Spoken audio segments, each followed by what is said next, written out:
¿Lo podéis apagar esto si queréis? Hola, buenas tardes. Soy José María Jiménez y tengo una pregunta para don Manuel Soriano.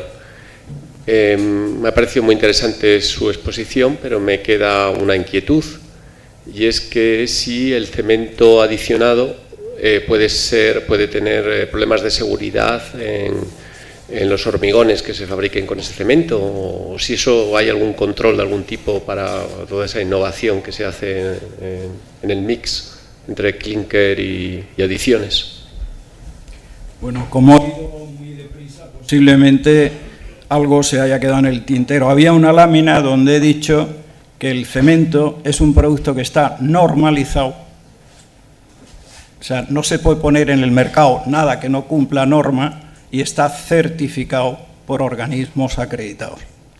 Entonces, no estamos hablando de características diferentes. Las características son las que marca la norma. Pedro Mora.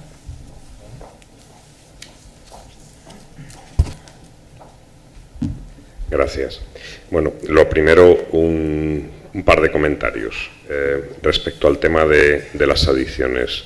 Aunque en la lámina a mano lo ponía que se podía llegar solo a poner un 5% de clinker, según la norma no es así.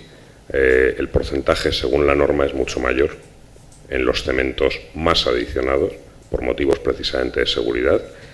Y efectivamente los cementos pueden tener adiciones, pero, y en la gráfica que ha puesto Manuel se ha visto, solamente una pequeña proporción de cementos puede tener muchas adiciones por motivos de seguridad. Tú no puedes hacer un viaducto del AVE o los rascacielos de la Ciudad Deportiva del Madrid con cemento con mucha adición. Tienes que hacerlos con cementos bastante puros, que son aquellos que te aportan durabilidad, resistencia, etc.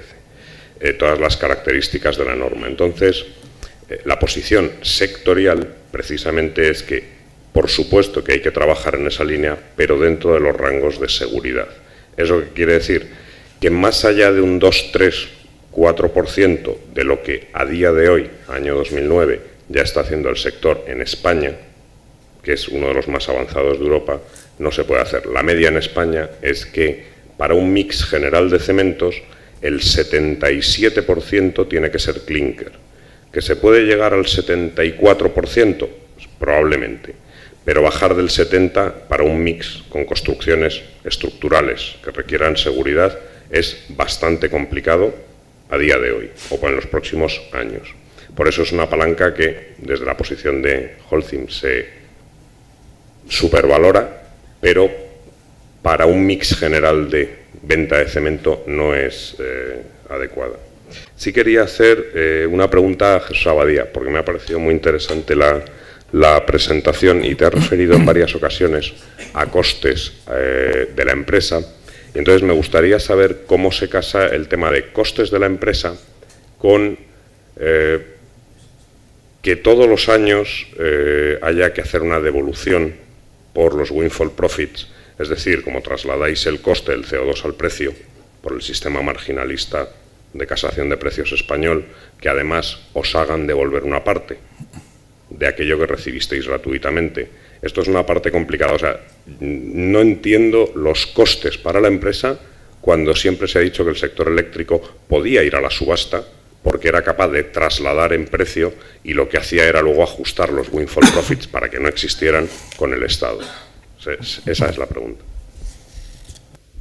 Bueno, realmente en lo que es la política de formación de precios hay que tener en cuenta que el sector eléctrico compite en el mercado cada hora, cada bloque horario, todas las empresas compiten. Y la política de formación de precios de cada compañía, pues solamente ella lo sabe. Habrá algunas que por razones de penetración no lo habrán incorporado para mantener los costes, habrá otras que sí, habrá otras que habrán cogido un combustible o tendrán contratos de gas, por ejemplo, pues muy ventajosos y entonces han presentado ofertas muy competitivas aún habiéndolo incorporado.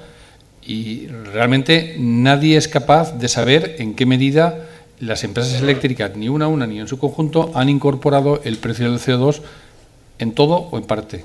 Es imposible, es imposible. no merece la pena seguir con eso porque realmente te vas a encontrar todo tipo de opiniones.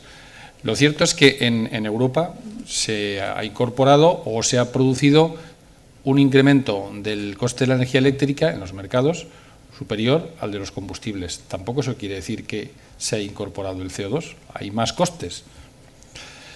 De todas formas, esto en el caso español y solamente en el español se quedó y precisamente motivado sobre todo para conseguir una reducción del déficit del sector eléctrico, que en este momento creo recordar que está en torno a los 18.000 millones de euros, es decir, el desajuste que hay entre los ingresos del sector eléctrico por la venta de energía y los costes para producir la energía a nivel de sector y el acumulado está en torno a 18.000, o va a estar, no estoy muy seguro, no, si es ahora o es una previsión del año próximo. Entonces, lo que el Gobierno hizo era lo que pudo, lo que estaba en su mano en ese momento, lo que pasaba por ahí, bajo mi punto de vista, para reducir ese agujero de 18.000 millones. Y como lo que pasaba por ahí era pues el coste del CO2, pues sacó una resolución para poder disminuir en función del incremento de los windfall profits o algo parecido. En este momento, la verdad es que, al menos desde nuestro punto de vista, estamos satisfechos con lo que dice la directiva, porque el sistema actual de subastas es absolutamente transparente. Ahora hemos estado discutiendo si el descuento del CO2 era más o menos de windfall profit. Y seguramente habrá algunas empresas que será más y otras será menos, porque la política de formación de precios nadie obviamente, y nadie la conoce ni además debe conocerse. Nosotros estamos satisfechos con el sistema actual de subastas, porque es mucho más transparente y mucho más predecible que la intervención, como ha habido ahora de la Administración, para intentar limitar una cosa que nadie sabía qué magnitud tenía, ni se podía saber, por otra parte, por razones de política de precios y de cárteles.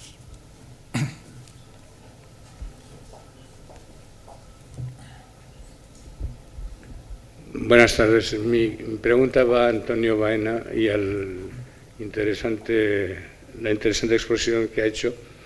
Si bien entendido, después del estudio, aproximadamente el 75% de las industrias o los sectores analizados serían sujetos a fuga de carbono o deslocalización, si es que he entendido bien, y en esos 75% o aproximadamente he querido entender que están incluidas las energéticas, ¿o no es así? Lo explico mejor porque, vamos, con toda seguridad ha sido culpa mía, de que al final, como siempre, como el tiempo es limitado, uno acaba corriendo más de lo que debería. Dentro del sistema de comercio de emisiones están como digamos el sector que más emite, el sector eléctrico. Y luego está el resto de sectores industriales, donde están las cementeras, la siderurgia, cal, el Ladrillos de Texas, etcétera. Que es lo que se viene a llamar sectores industriales, ¿no? por diferenciarlo del sector eléctrico. Entonces, dentro de la Directiva de Comercio de Emisiones, sector eléctrico, y lo que se viene a llamar sectores industriales, directiva, es lo que se vienen a nombrar normalmente. El sector eléctrico emite aproximadamente el 65% de las emisiones, de todo el digamos, el sistema de comercio de emisiones, el 65%. Y el 35% restante lo emite las industrias, el resto de los sectores industriales, directiva, por así decirlo. De esos están expuestos, hablando en términos de emisiones, no estamos hablando en términos ni de instalaciones, sino en términos de emisiones, 77% de esas emisiones, digamos, de los sectores industrias directiva, están sujetos a fuga de carbono. El sector eléctrico va a ir al 100% a subasta a partir de 2013. Sectores industriales, el 77% de las emisiones de los sectores industriales, quitando el eléctrico, está sujeto a fuga de carbono. Eso en el cómputo general de la Directiva de Comercio de Emisiones significa aproximadamente el 25%. ¿De acuerdo? O sea, el 25% de las emisiones totales de la que están dentro de la Directiva de Comercio de Emisiones estaría sujeto a fuga de carbono, estaría en riesgo de deslocalización. Bueno, para ponerlo otra vez. Ese es un poco los cálculos. En el diagrama de queso se veía mejor, lo que pasa es que ahora mismo no se puede poner. Y lo que se llama prudentemente fuga de carbono no integra, por ejemplo, o integra solo el carbono o los tratamientos de gases, el coste de mano de obra, el coste de combustibles, etcétera, etcétera. Lo que se llama fuga de carbono, como he dicho, es un eufemismo al final. No, ya, pero o sea, pregunto lo que que significa si ese es que estudio... desaparece actividad industrial de Europa para que esa actividad industrial se produzca en otros sitios con un régimen regulatorio más laxo. Por tanto, las emisiones globales del planeta no disminuyen, simplemente se cambia. En lugar de fabricar en Europa, se fabrica fuera. Eso sería el fenómeno fuga de carbono, sería deslocalización, y eso es lo que se quiere evitar.